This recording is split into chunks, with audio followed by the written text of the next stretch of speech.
Translation: the so-called administrators are now bewildered by the influence of this age of Kali, and thus they have put all state affairs into disorder.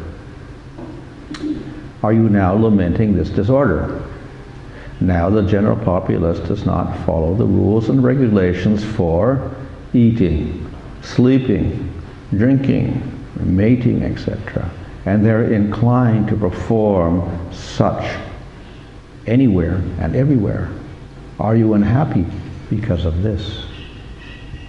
Purport: there are some necessities of life on a par with those of the lower animals, and they are eating, sleeping, fearing, and mating.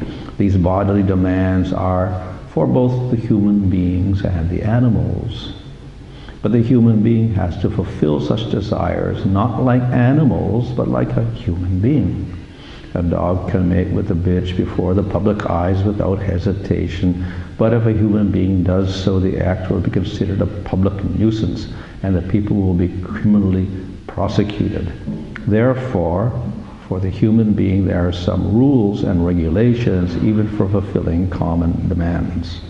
The human society avoids such rules and regulations when it is bewildered by the influence of the age of Kali. In this age, people are indulging in such necessities of life without following the rules and regulations, and this deterioration of social and moral rules is certainly lamentable because of the harmful effects of such beastly behavior. In this age, the fathers and guardians are not happy with the behavior of their wards. They should know that so many innocent children are victims of bad association awarded by the influence of this age of Kali. We know from Srimad Bhagavatam that Ajamya, an innocent son of a Brahmana, was walking down a road and saw a Sudra pair sexually embracing. This attracted the boy, and later on the boy became a victim of all debaucheries. From a pure Brahmana he fell down to the position of a wretched urchin, and it was all due to bad association. There was but one victim like Ajamil in those days, but in this age of Kali, the poor innocent students are daily victims of cinemas which attract men only for sex indulgence. The so-called administrators are all untrained in the affairs of a kshatriya. The kshatriyas are meant for administration, as brahmanas are meant for knowledge and guidance. The word kshatra bandhu refers to the so-called administrators, or persons promoted to the post of the administrator without proper training by culture and tradition. Nowadays, they are promoted to such exalted posts by the votes of the people who are themselves fallen in the rules and regulations of life. How can such people select a proper man when they are themselves fallen in the standard of life? Therefore, by the influence of the age of Kali, everywhere, politically, socially, or religiously, everything is topsy-turvy, and therefore, for the sane man, it is all regrettable. Translation: the so-called administrators are now bewildered by the influence of this age of Kali, and thus they have put all the state affairs into disorder. Are you now lamenting this disorder? Now the general populace does not follow the rules and regulations for eating, sleeping, drinking, mating, etc., and they're inclined to perform such anywhere and everywhere. Are you unhappy because of this? So this continues the description of the age of Kali, which is cause of lamentation for the cow and the bull. Here the bull is asking the questions to the cow, but they both ultimately lament for this position of Kali Yuga. Here the previous verse talk about the Brahmanas and how they also become unqualified for performing their duties to society. Here we have the Kshatriyas discussed. They are equally unqualified to do their job. So here the word Kshatra, Bandhu is used. Bandhu means a friend. So it's a polite word for showing that the person isn't qualified. So he's a friend of a kshatriya, not a kshatriya. So this means he's unqualified to be a kshatriya actually. He's not got the proper qualities. And the kshatriya, of course, is described in the Bhagavad Gita of having different gunas or qualities, such as fearlessness and fighting, generosity, etc. So they are designated by their varna to do certain jobs like ruling the country, governing, administrating. They are the managers of the society and they enforce the laws. Ultimately, for the protection of the population. So that's what the kshatriya does. Kshatriya means he protects the citizens. So one needs a qualified person to do this, just as one needs qualified persons to carry out the functions of a brahmana. So the occupation is related to the qualities of the person. If the person has the proper qualities, then he can perform the activity. So in Bhagavad Gita, Krishna mentions about the varnas divided by or distinguished by guna and karma, qualities and activities. So we have activities of a varna, such as teaching for the brahmana, and then we have qualities of a brahmana, and the two things go together. And that's so for everyone in society. And it's not only for varnashram that this is necessary, it's necessary for everything in life, even if it's not a Vedic system. We have qualifications, and then gunas that make one qualified, and then one can do certain types of activities. So this is often stressed in the Vedic literature, that consideration of qualification, adhikar, is very necessary for doing anything. And if you have the proper qualification, then you could do the activity very nicely. And if you're not qualified and you try to do the activity, then it's a failure. So in this way, things can be judged according to qualification. If you act according to qualification in a certain job, that's good. If you don't act according to qualification, bad. You're going to have problems. So that adhikar, qualification, is very, very necessary for everyone. So of course it's made a little easier because in the varnashram system, what's the qualification? Then they give the qualities. This person should be like this, Brahman should be like this, Kshatriya should be like this, Vaishya like this, Sudra like this. And give the qualities, and people are qualified, then they can perform those particular duties. So it is disastrous if a person pretends to have a qualification which is higher than his actual qualification, that he cannot do that job properly. He will fail.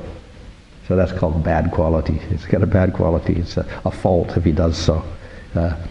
In certain circumstances, in the varnashram system, it is allowed. You can take a lower occupation. So kshatriya may act as a vaishya. Sometimes if it's a problem, or a brahmana could act as a kshatriya or a vaishya also, under certain circumstances. But normally they act exactly according to their qualification. If they act too low, generally it's considered to be lazy. You have high qualification, but you act as a Sudra. You do some menial service when you could do something much greater than that. Then that's considered to be lazy. And if you act too high, that's a fault of pride. We think we're better than we are. And then we strive for that position, but ultimately we fail to perform properly, and we just cause disturbance to everyone. And so generally you have to act according to your qualification. So that's why in Bhagavad Gita, Krishna says you have to act within your varna and your duties. And don't go beyond that or under that, exactly according to your duties. So that is the qualification. So that's, of course, true not only for the Varnashram system, but for society in general. You cannot say you're a doctor if you don't not qualified. If you do, then you get arrested. You try to do operations when you kill everybody that you operate on, it's not going to be successful. So they have qualifications for people, and you have that qualification, you got the degree, you can do that. If you got a qualification for a lawyer, you can be a lawyer. Qualification for a doctor, you can be a doctor. Qualification for a teacher, you can be a teacher. So even in the normal material world, we like to think of people in terms of qualifications. In a broad way, this is what they have higher education for, to give you qualification to do certain types of activities. Unfortunately, this system often fails because even if they get their qualification by a degree, they're still hopeless and they can't do anything. That's also there. So, in any case, acting according to qualification is very, very important within the material world. And if it's not done, then we have disaster, as we have in Kali Yuga. Instead of the Kshatriya, we have the Kshatriya Bandhu, the friend of the Kshatriya, trying to rule the country when he's not qualified to do so. So it creates big disturbance. Yeah? It makes a terrible society. We have the same principle in bhakti. You act according to qualification. And we see there are many stages of bhakti, from Shraddha, Nishtha, Ruchya, Sakti, Bhava, and Prema. So we're qualified for a certain level. And according to our practice, we get to a certain level. And then we have to act according to that level, that qualification. And if we try to act above that level, that's considered to be a fault. So if you're doing sadhana, you cannot pretend that you've got prema or bhava. If you're a madhyamadikari, you cannot pretend I'm an uttamadikari. So even within bhakti, we have this idea of qualification. We act according to our particular level of advancement, and we don't go beyond that and try to imitate. This creates a problem for ourselves. It creates a problem for everybody else as well. And of course, we shouldn't just try to do if we're qualified on a higher level, we shouldn't go to a lower level. We're trying to advance, not degrade ourselves. So therefore, we should always aspire to get to a higher level. And that naturally takes place. But we cannot be over-ambitious and imitate a higher level when we're on a lower level. So we become steady at one level before we go to the next level. That's even so within the broader context of bhakti and the rest of the society. Some people are only qualified for karma yoga. Let them get fixed in karma yoga and follow all the nice rules and become regulated and control their senses and act according to the varnashram system, etc. When they get really fixed in this, then they can strive to become a little bit detached. And then, when they're very detached, they're qualified for jnana and yoga. But they can't do that unless they're at the proper level.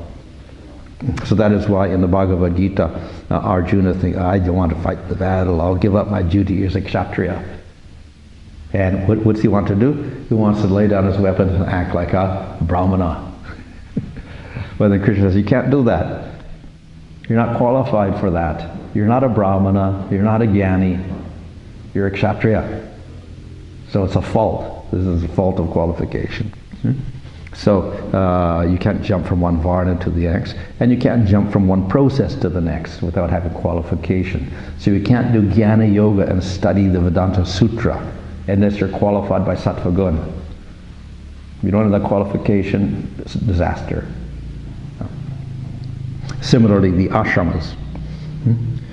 If you're not qualified to be a brahmachari, then disaster.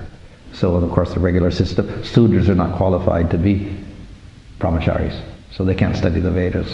The other castes can, and mainly the Brahmanas can do that. Everybody's society, the Varnashram system is very merciful. Everybody's qualified to be a grihastha. So the Sudras, the Vaishyas, Kshatriyas, and Brahmanas are qualified to be grihasthas. But then the next one, Vanaprastha, Kshatriyas, Vaishyas, Brahmanas can do that. Sannyasis, only Brahmanas can do that. So we got qualification for each of these. And if we jump up without the qualification, disaster. We fail. So, of course, that's the Varnashram system. Then we get to the Varnas, the Ashramas, and then we get to the different yogas, Akarma Yoga at the bottom. If you get really fixed in that, and you get fixed in Nishkama Karma Yoga, then you're ready for Jnana Yoga, Astanga Yoga. However, Bhakti Yoga is quite different. It's independent of the Varnashram system. So it doesn't depend on the gunas. It depends only on faith. Qualification for bhakti is faith. Qualification for jnana is sattva-gun, Brahmins, etc. And qualifications are quite different for bhakti.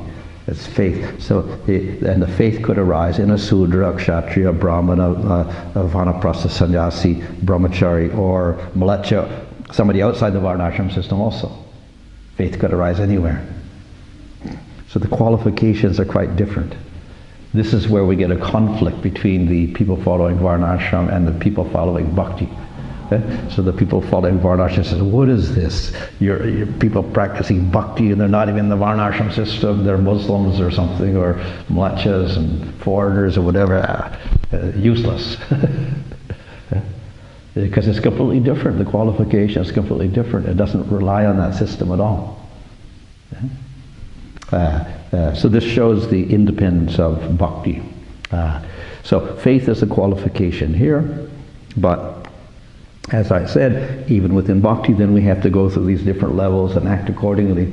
So we have kanishtas, madhyamas, and uttamas, and we have to act according to our qualification. So the immediate goal for the Vaishnava is to get to the madhyam level, beyond the kanishta level, and from there to the uttama level. But we cannot jump and imitate the higher level. So we have to become fixed in one level before we go to the next level. So in this way, ultimately, the basis of bhakti is quite different in qualification for the other processes.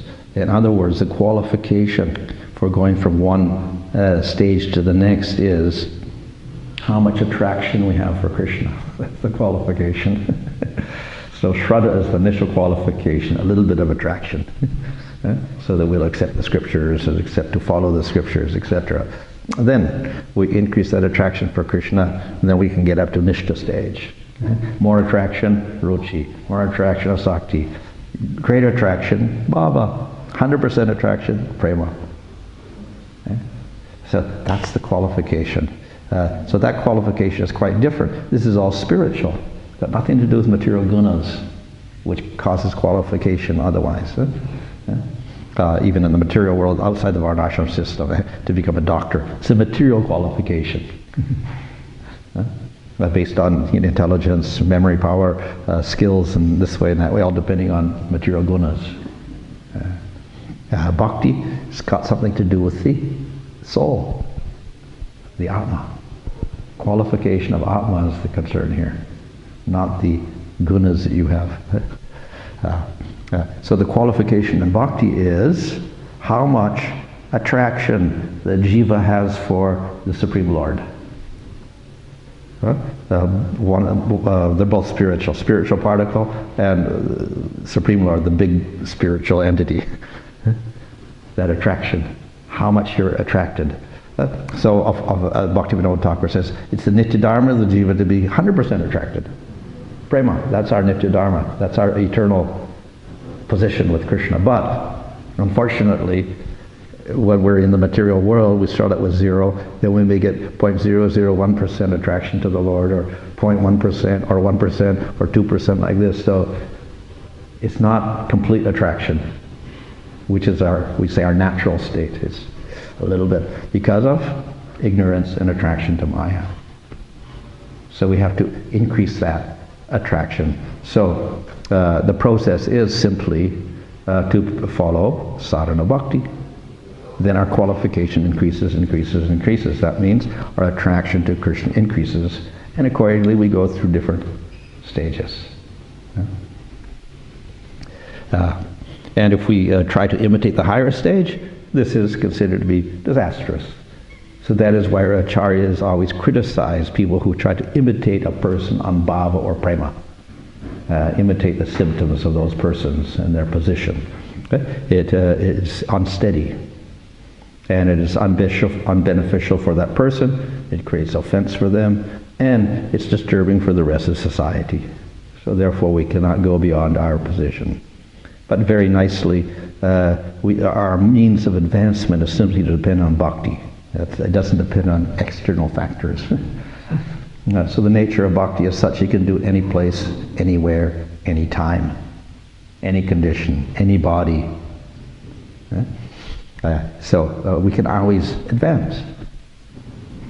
So if we are in society, we can do it. And if we're householders, we can do it. If we're now sannyasis or babajis or whatever, we can do it. If we're students, we can do it. If we're children, we can do it. So very, very flexible. If the faith is there, you can increase that bhakti in the jiva all the time. And you don't need things. Of course, we say, okay, offer a leaf, a fruit, or flower, but almost everybody can get a leaf and a fruit and a flower to offer to the Lord. You can say, well, I don't have a deity, but you could do it even mentally. So we have the story of the Brahmana who offered everything mentally to the Lord, because in his he was very poor. The Brahmana was very poor, but he had he wanted to worship the Lord. So then he heard a lecture by one Brahmana who said that actually you don't need anything to worship the Lord, because you can do it mentally. And in your mind you can meditate on worshiping the Lord, and when you're meditating you can offer so many wonderful things to the Lord. So I said, this is equal to offering things externally. So the Brahmana was very, very enthusiastic and happy by that, because he says, now I can worship the Lord even I don't have anything. So he sat down and meditated. So he meditated on worshiping the Lord, and then he was able to gather all wonderful offerings for the Lord. He meditated on using gold pots to gather Ganga water, even though it's all mental. So he carried the water in gold pots. And he would bathe the deity. He would offer nice clothing to the deity, ornaments made out of diamonds and rubies and emeralds, and all sorts of things. Nice clothing, and nice food. He could offer any food in the world in his mind. So this is what he did. And he was very enthusiastic. So he was meditating on cooking the sweet rice, boiling up the milk and with the rice in it, putting the sugar in it, boiling it up, took it off the stove, and it was meditation. And he was carrying it to the offer, to the deity. And then his thumbs got stuck into the sweet rice. Oh, and it burned him. And he put it down. And then he broke his meditation because of that. And then he looked at his fingers. They were burned. They were actually burned. Meanwhile, Vishnu was looking at all this with Lakshmi, and he was laughing. So Lakshmi asked, so why are you laughing like that? We said, well, look, this Brahmana, he's burned his fingers and preparing sweet rice for me. But then he says, because of this, his intense meditation on me and his devotion to me, he is qualified for Vaikuntha. So in other words, that meditation on offering things to the Lord is equal to actually offering things physically, like offering sweet rice and cooking it in the kitchen. Instead of that, you do it all by meditation, and you offer to the Lord. The Lord is equally pleased because of the devotion, not the article, but the devotion behind it. So therefore, even if you don't have anything, if you're like in Russia when under the communists and they were put in jail, whatever, what could they do? They couldn't do anything except everything in their mind, offer everything in their mind, worship the Lord in the mind. Yeah. Or if you're in prison, what do? You don't have anything there. You do everything in the mind. So if there's no possibility of anything, then you can do everything in the mind and still you can be successful.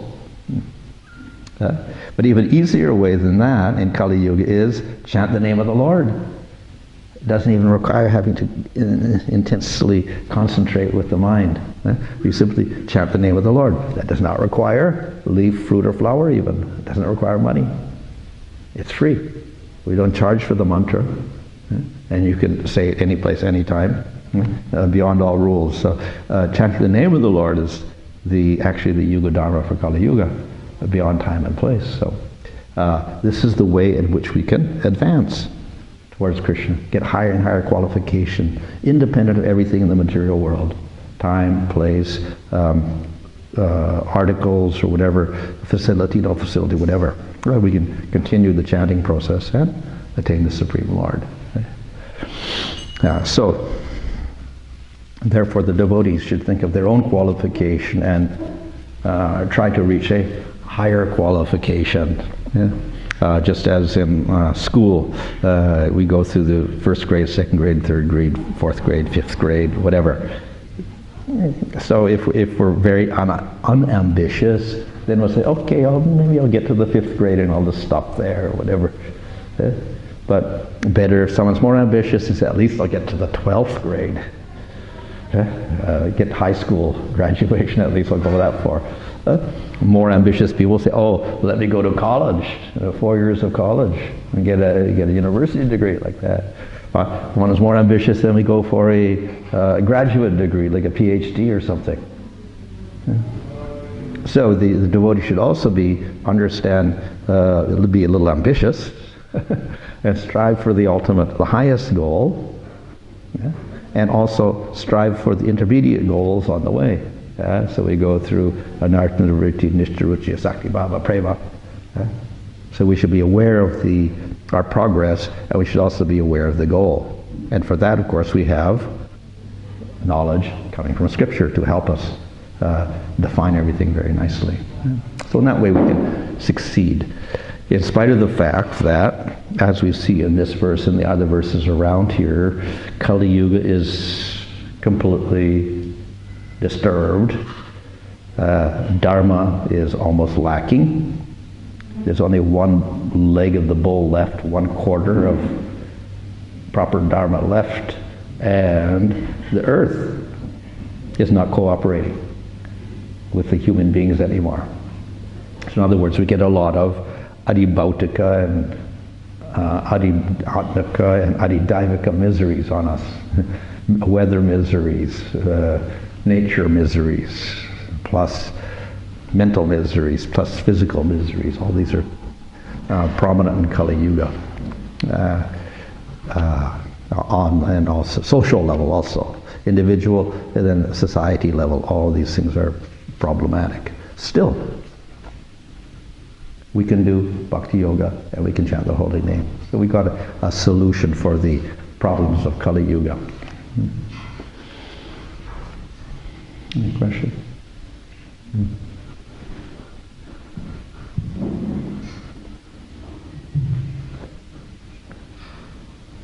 So in Bhagavad Gita we're hearing that Krishna tells Arjuna that you should perform your own duty even though it's imperfect, rather than perform another duty even though you can do it perfectly. Yeah. So whenever I've heard that, I always thought, well, you can do something that's perfectly, then you're qualified for that duty instead. You're doing the wrong thing if you're doing Yeah. duties imperfectly. So I guess the question would be, by what criteria do you understand what our duties really are? Is it simply the end result, or there are other factors? Yeah, well, result would be, we said end result may be the final testing factor, but it's a little bit misleading because sometimes you get an immediate result and say, oh, I'm very good at this because I got the money, therefore I'm good at this because I earned a lot of money, or whatever. So We may see one result we're getting which is successful, but we're not seeing the other things also. So we'd have to get a complete picture and see, are you successful in all ways in that particular job, like management. You may succeed in one level of getting a lot of money for the company, but you may fail in other respects of keeping the people in the company happy, and they all quit. So you have to see everything, not just one factor. So you can say, I'm doing it perfectly. You may think you're doing it perfectly, but other people will then judge you and say, no, you're not doing it perfectly. I guess the Varnashram system, the ultimate goal is to please Krishna. Yeah, ultimately, yeah, which also operates independently of the whole system, because even if you're not in the system, you can please Krishna.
Yeah, well, that's why we need one scripture. We get the general levels and whatever, and then we need devotees who can also advise us, because we can start interpreting the scriptures.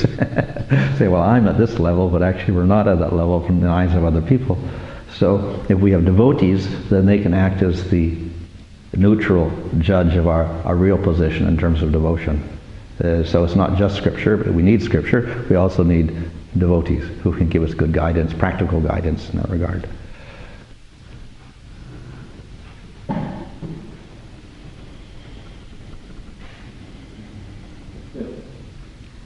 I was just wondering, in relation to Bhanu's question about doing duty. My understanding of it is like in the first chapter, Arjuna says to Krishna, I'm not going to do this because killing myself is really simple. Yeah. But then that verse specifically is pointing out that Krishna's explaining that actually you're a Kshatriya, so your duty is to kill. And because Arjuna's saying, I'll be overcome by single overcomers. If we do, we kill Krishna and drive a step. But Krishna's saying, no, if you don't do your duty, sin will overcome you because you're a Kshatriya. Therefore, if you do this, there's no sin for you because it's for duty. Yeah, so, of course, arguments went back and forth, and we could say, well, it's sinful to kill, but then as a Kshatriya, killing is allowed in certain circumstances, and even not for a Kshatriya, other people also. If someone's burning down your house, if you get attacked, you can use violence. So it's not just for the Kshatriya. Anyone, there are certain circumstances you can use violence, but the Kshatriya himself, his nature is, he's not afraid of fighting. So if he's challenged, he fights. And in this case, the side of Arjuna and the Pandavas was Dharma side. They were fighting for Dharma, which is what the Kshatriya is protecting. So therefore, there was no fault on his part if he fights for Dharma. In fact, that's his duty to fight for Dharma. So therefore, we shouldn't consider sin at all in that case. And the other reason is obviously he's a friend of Arjuna. If Krishna was his friend, so if Krishna says do it, that's the higher order, but it's not just Dharma, it is order of Supreme Lord. So you follow the order of the Lord out of devotion, not because of Dharma. So that's another factor there with Krishna and Arjuna. And then not to do his Dharma would be sinful. That's the point of Krishna saying. Yeah. So in the normal system, you act according to your duties, your karmas or whatever like that, then that's considered punya. And if you neglect that, it's considered a sin. So generally we have sins of two types. omission. We don't do our duty. That's considered a sin. And the other one is we do the bad activity, the vikarma. So the akarma is a sin, and the vikarma is a sin. Not doing your duty as a kshatriya, vaishya, brahmana, etc. That's a sin. And then to do the forbidden activities like killing unjustly or whatever like this. These are the vikarmas. So both are considered to be sinful.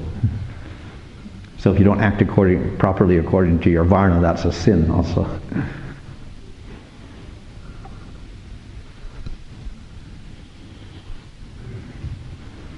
Are the different levels of devotees like Uttama, Madhyama and Kanistha connected to the different levels of bhakti, for example, James, Bhava, because the question is, can a Kanistha feel like some ecstatic sensations, sincere? Like I've heard some devotees, sincere devotees, which they don't look like Madhyamas, so we can say that they feel like crying or listening to the Okay, yeah. So this is what we call bhava bhas. It's a dull reflection of a higher stage. You can manifest on the lower stage. And even in asakti stage, you can almost have a vision of the Lord. It's like a reflection in your heart of Krishna, but it's not actual bhava itself, so it's a precursor. So even beginners can have they may cry or whatever when they hear the name of Krishna or see the deity or whatever like that, but they're not really practicing at all. So this is an abhas again. So that's nothing wrong with that, but it's not something you want does artificially also. So people who do it artificially, they're the ones who we criticize having abhas, the wrong type of abhas. The other is simply an immature person who has preliminary symptoms that look like that, but they're not the actual thing. But nothing wrong with that because they're not trying to be devious in imitating. Yeah. Well, we don't call it bhava or whatever, but it's an abhas of that. So it's a symptom of sincerity. Yeah.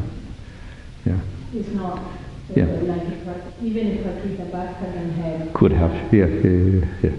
So on the other hand, we shouldn't assume that he's an Uttamadikari, he's in prema because of that. We have to see the other aspect of him also and see that it is only an abhas, a reflection. Thank you, Maharaj, for the wonderful explanation. I want to ask a question about the different level of devotion. You explained, like in the material world, there are different levels of people can go PhD, university, and recognize. But in spiritual life, no one is coming and tell you, okay, you are in this level, therefore you go to the next level. Or nobody is having an exam and say, okay, if you do this exam, you can understand what level. Of course, devotional service, I can wash a bottle all my life, it's not a problem. I purify myself. But let's say, instead of washing the pot, I can write a book. If somebody doesn't tell me that I continue washing the pot all my life, I think I'm happy life, but maybe not the best thing for me to do.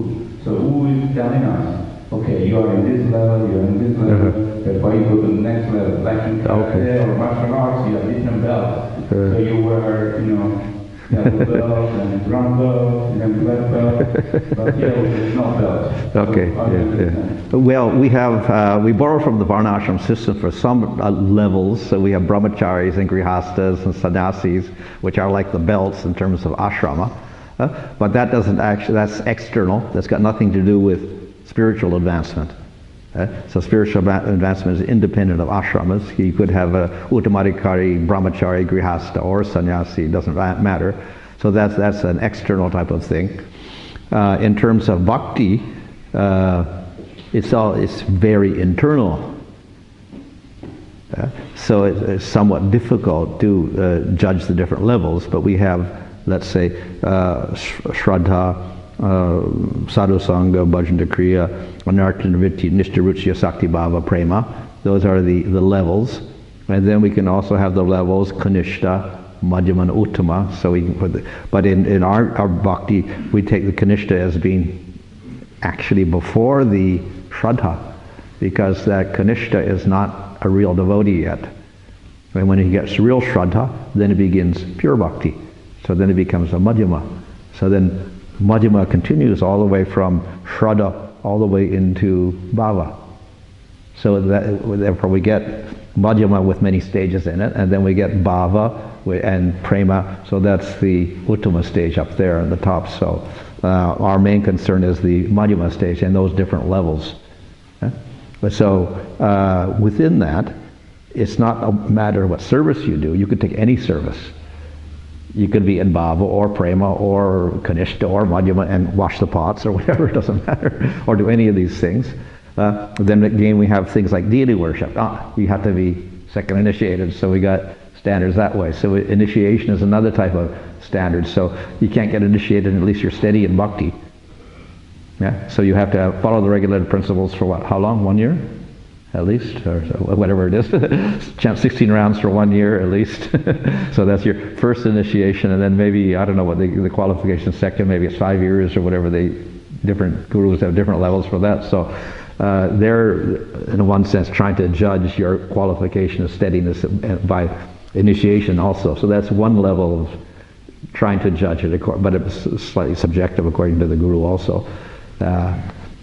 Other than that, then we have the initiation is not a foolproof method also, because so many people take initiation and they're not steady at all, and they fall from that level. So ultimately it's the responsibility of the individual. We are the gardener of the tree, of the plant of bhakti. We cultivate the seed, we sprout it, etc. So there has to be introspection on the part of each devotee to see if the plant is growing at least. And if it's growing, then they'll go through the stages, and hopefully everyone gets up to nishta at least, and then ruchi and asakti like that. So if that's a responsibility of each individual. Then we'll have, of course, general guidelines which a manager or temple president will institute, and you see somebody is not steady at all, then he's not fit to stay in the ashram. He has to stay outside or something like that. So there's broad categories of judgment, but the details, let's say from nishta through ruchi to asakti, not so much well defined, at least within our movement.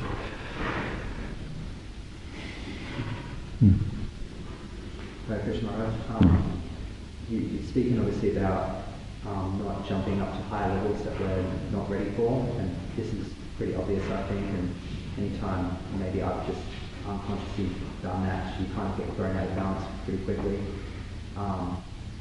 But how do we understand the practice of Raganuga Bhakti? I heard a Angel Guru lecture recently, and I think he said that we're not actually qualified for Raganuga Bhakti until we gotten rid of our material desires. Because obviously we try to take on board the mood of our resident of Vrindavan while we're not fully ready for that, and that's the bit of an imbalance there as well. So obviously there's some lead up. Yeah. Well, I suppose we can say that the qualification in the scripture, and like nectar devotion, is this strong desire to follow after the residents of Vrindavan. So we can think we do have it, but then maybe we don't have it. So that's where the illusion could be. We think we're qualified to practice Raganuga, but actually we don't have that strong desire because we still have so many material desires. So definitely we do have to have some steadiness in our practice. Of course, theoretically, one could start with Shraddha and do, Raganuga all the way through, probably because one previous birth we are already advanced or whatever. But in terms of present day, we do have to have steadiness at least in our bhakti to, even we cannot practice Vaidhi Bhakti properly if we're not steady, what to speak of Raganuga. So Raganuga is a little more difficult in one sense because it's internal and it requires a lot of smarna. So in that sense, a little more difficult for people.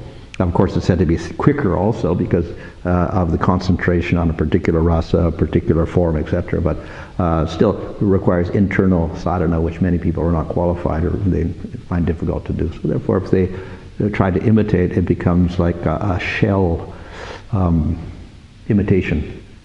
And so Bhaktivinoda Thakur has said one thing in Krishna Samhita that of course, for you think you're qualified and you're not, and you try to do it, that's a problem, that's a fault. The guru, who also gives unqualified people the Raganuga or their Sarup or whatever identity, when you're not qualified, he's also at fault. Okay? So both people are at fault in that sense if they're not acting according to, judging according to qualifications. So you should not give to a person if he is unqualified. So if the guru does that, he gives to unqualified people, that's considered to be a fault on his part. And if the person on his part, he's not qualified, but he's eager for something beyond what he can do, then that's his fault also. And so both become faulty.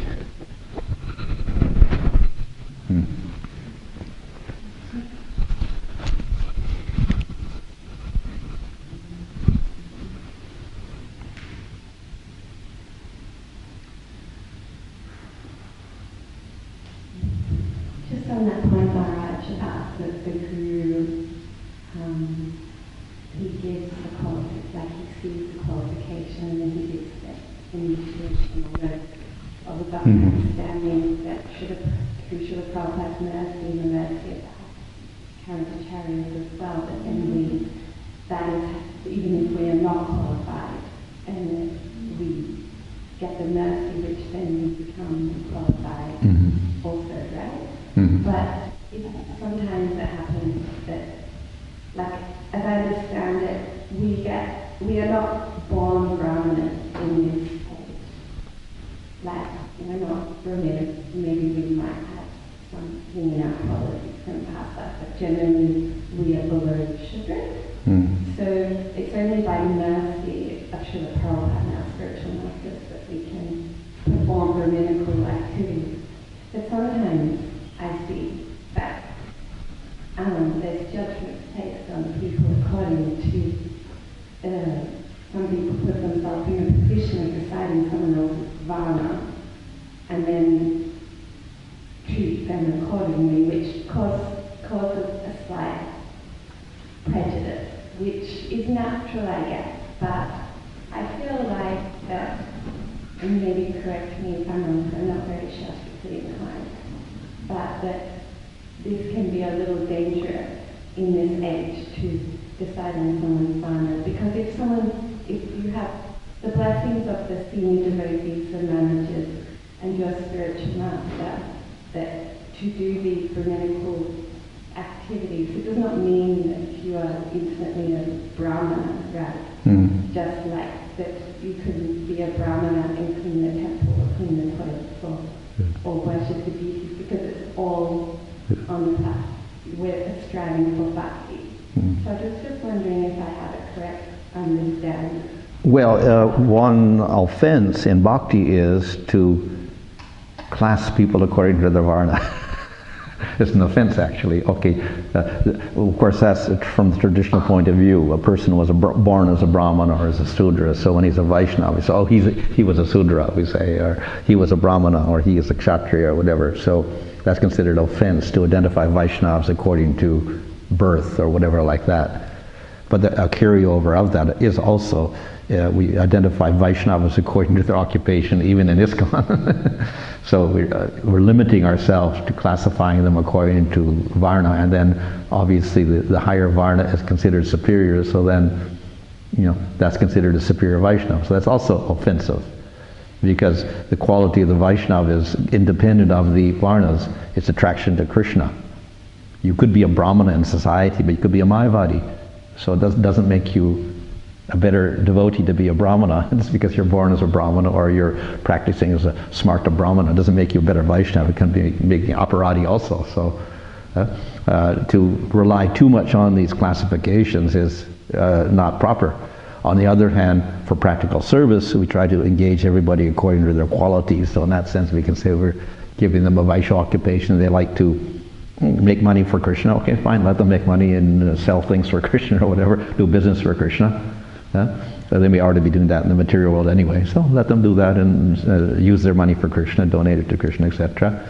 Or if they're more philosophical, let them write and explain things to people according to their ability. Some people maybe not qualified, let us do their work like that. So they may not be qualified to lecture or do other things even, so we can engage them like that, but that should not be a limitation on their advancement in bhakti or in any way criticize them or denigrate them by identifying them according to low varna, high varna, etc. So in other words, it's not an absolute designation in terms of bhakti. And they shouldn't be attached to those labels also. Thank you very much. And just on that point, sometimes, I'm of the understanding that in devotional service, then you do the needful. So sometimes you gain a lot of skills in different areas, and you might become quite proficient in one area, and then therefore that's seen as your nature or whatever, but maybe you just haven't had the opportunity To do other things. Yeah, Yeah. so sometimes it can, I feel like it can be a little bit like hard to assign these, like it can get a bit confusing, like or someone's also psychophysical nature or how they present. Or some people may be skillful at things, but they not like to do it also. So because you're skillful at it, they'll engage you in that, but you really don't like that service, you'd like to do something else. So, that's also you there. might be really excellent at it. Yeah. Or that you might be a bit more friendly or a bit bad or something. Yeah. And can't be hermeneutical because Brahmanas don't talk very much and they're never normally very thin. These kind of things sometimes I'm not criticizing it, but sometimes I see this and I wonder how can we make sure that we're of the correct understanding in regards to Dharma when we execute it? Yeah. Well, as I said, we shouldn't be too attached to the labels, especially in the modern world, because everybody's a mixture, a very great mixture, and the varnas really can't be defined so clearly even in the modern world. If we were to try to do it, everything's a mixture of something and something, So there's no pure kshatriya, no pure brahmana or vaishya or whatever. They're all mixture. There may be a sudra mixed with a vaishya, or a kshatriya mixed with a vaishya, or a brahmana mixed with a vaishya and kshatriya, like this. So, I think it's a very flexible type of label, and people can change. Also, as they advance in age, they may change their preferences also.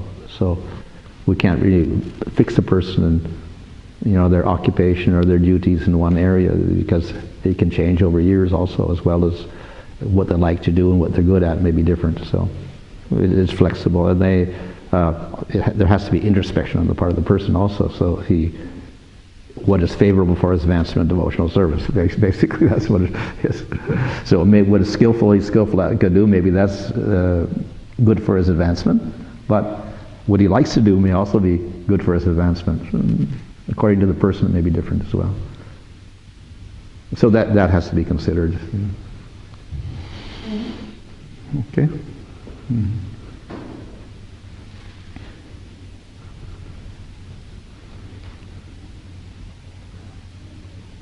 It's just in relation to what Ivan said about Radha Bhakti and meditating on devotional service, and how you mentioned, it's in relation to Siddha Swarup, like for example some gurus in the Govardhana, they give their disciples already their original. Yeah, that's part of Raghunatha. Yeah, but as far as I know, Prabhupada never is supposed to do things like that. Yeah, or even yeah. as far as I know, because I read something about Amindra Prabhu, about him saying that he was a gopi or something like that. So I think that is totally away from what Prabhupada said. He never said these examples. Meditate and you're this or you're that. He said, work now, samadhi later.